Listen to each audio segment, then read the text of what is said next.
नमस्कार दोस्तों, मैं मृत्युंजय आपका स्वागत करता हूं हमारे इस चैनल सटीक परामर्श में।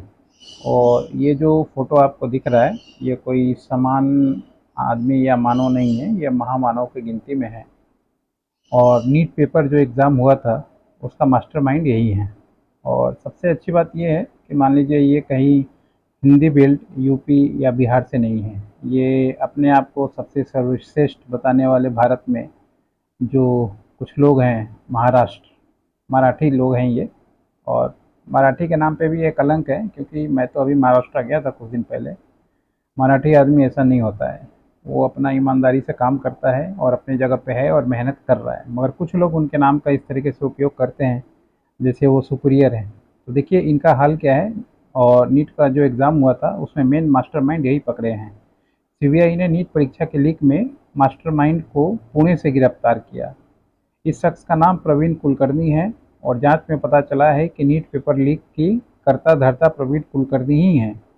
और कुलकर्णी केमिस्ट्री के लेक्चरर हैं और एनटीए की तरफ से परीक्षा की प्रक्रिया में शामिल रह चुके हैं। यानी जब तक आपका घर का आदमी कोई घर का वेदी लंका ढाए वाला माहौल है नहीं होता है, तब तक कुछ होता नहीं है। बताया जा रहा है कि कुलकर्णी के पास क्वेश्चन पेपर का एक्सेस रहता है। वह एक रिटायर्ड कॉलेज प्रोफेसर हैं और अधिकारियों के मुताबिक प्रोफेसर प्रवीण कुलकर्णी मूल रूप से लातूर के निवासी हैं। और वह कई सालों तक नीट की परीक्षा प्रश्न तैयार करने वाली समिति का हिस्सा रहे हैं। यानी उनको पता था कि किस तरीके का पैटर्न बनता है, किस तरीके का क्वेश्चन बनता है, ये चीज़ें उनको पती थी। अपने निवास पर ये जो है एक स्पेशल कोचिंग सेंटर भी चलाते हैं। और अप्रैल के अंतिम हफ्ते में उन्होंने छात्रों को जुटाया और अपने निवास पर इन छात्रों के लिए स्पेशल कोचिंग क्लास चलाई। इसके लिए उन अन्य मनीष माधवे की मदद ली और मनीष को सीबीआई ने 14 मई को गिरफ्तार किया था। और जानकारी के मुताबिक कोचिंग के दौरान कुलकर्णी ने प्रश्नों के विकल्पों और सही उत्तर साथ बोलकर बताए और छात्रों द्वारा नोटबुक पर लिखे गए सवाल 3 मई को हुए नीट के परीक्षा पूछे गए सवाल में से मेल खाया। अब ये सोचिए, यानी इनको पता था। अब इससे होता क्या है, ये मान लीजिए अपना कोचिंग सेंटर चलाते थे और इनको एक तरफ से एक्सेस भी था। तो कोचिंग भी मान लीजिए अगर इनके यहाँ से बच्चे पास हो जाते मैक्सिमम, तो कोचिंग का भी इनका नाम हो जाता कि इनके कोचिंग से कितने लोग पास किए हैं। अब हो सके पता नहीं पास्ट में भी ऐसे कोचिंग सेंटर वाले करते होंगे या किए होंगे, जिसकी वजह से उनका बच्चों की संख्या ज़्यादा होती है। ये भी एक क्वेश्चन वाला बात है। प्लस ऐसे किसी टीचर को गवर्नमेंट को रखना ही नहीं चाहिए जो प्राइवेट में कोचिंग करा रहा हो, या बाद में मान लीजिए जो भी कोचिंग कराए। ऐसा टर्म्स कंडीशन गवर्नमेंट को लिखवा देना चाहिए कि अगर आप नीट एग्ज़ाम या ऐसा कोई भी हाई क्वालिफाई एग्ज़ाम में अगर आप जुड़े हुए हैं तो आप बाहर में किसी भी तरीके की सर्विसेज नहीं दे सकते हैं। नहीं तो फिर ये फिर से ऐसा होने में कोई दिक्कत नहीं है, फिर ये घूम फिर के आ जाएगा। पहले सेंटर पे सेटिंग होता था, अब देखिए अभी भी सेंटर और आपका कोचिंग सेंटर, जहाँ पे एग्ज़ाम सेंटर है वहाँ का टीचर प्रिंसिपल और कोचिंग सेंटर और बैंक, ये तीन ही कड़ी है जो आपस में हर एक नीट लीक या कोई भी एग्ज़ाम का लीक होने में जुड़ता है। क्योंकि यही प्रोसेस है, बैंक से पेपर निकलता है, सेंटर पे जाता है, सेंटर वाला आदमी कुछ करे या मान लीजिए कोचिंग सेंटर वाला आदमी कुछ करे, यही एक फार्मूला है। और गवर्नमेंट इस पे चाहे तो सख्त एक्शन ले सकती है। बाकी जैसे यूएस में, चाइना में, ये सब जगहों पे तो पेपर लीक नहीं होता।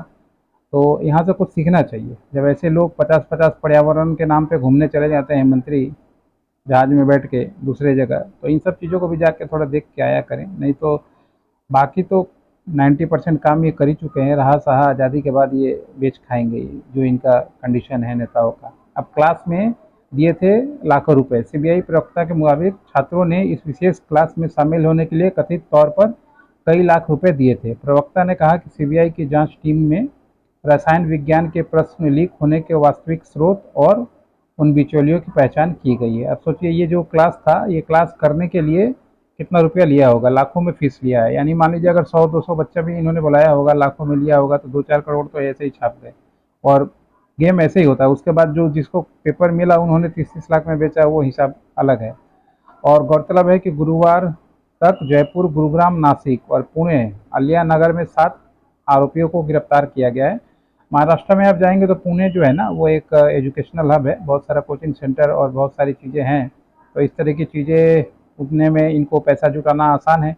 क्योंकि मान लीजिए पुणे में पैसे वाले लोग हैं या पैसे वाले लोग जाके क्लास कर रहे हैं, तो आराम से ही अपने स्टूडेंटों को चंदा बांट दिए और उनसे अच्छा खासा पैसा ले लिया। अब एक तरह से पकड़िए तो ये डायरेक्ट ये शामिल भी नहीं थे, मगर सारा खेल इन्हीं का किया हुआ है। तो इस तरीके से ये पकड़े गए हैं। बचता कोई नहीं है जब आदमी आ जाए एक बार लीक पे। तो देखिए आज की डेट में चाहे आप चोरी कीजिए, डकैती कीजिए या मान लीजिए खून कीजिए, डिजिटल सिस्टम ऐसा है कि आप बच नहीं सकते।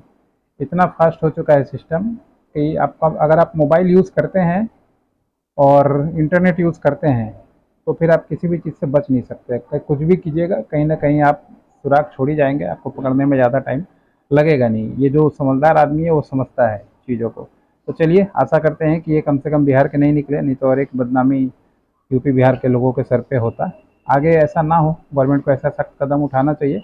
और मेरे ख्याल से तो हो सके धर्मेंद्र प्रधान जो हैं शिक्षा मंत्री, उनको रिजाइन दे देना चाहिए। उनके काल में ही पता नहीं कितना लीक हो चुका है और पता नहीं आगे वो क्या क्या अभी देखना है उनको। आज के लिए इतना ही। नमस्कार।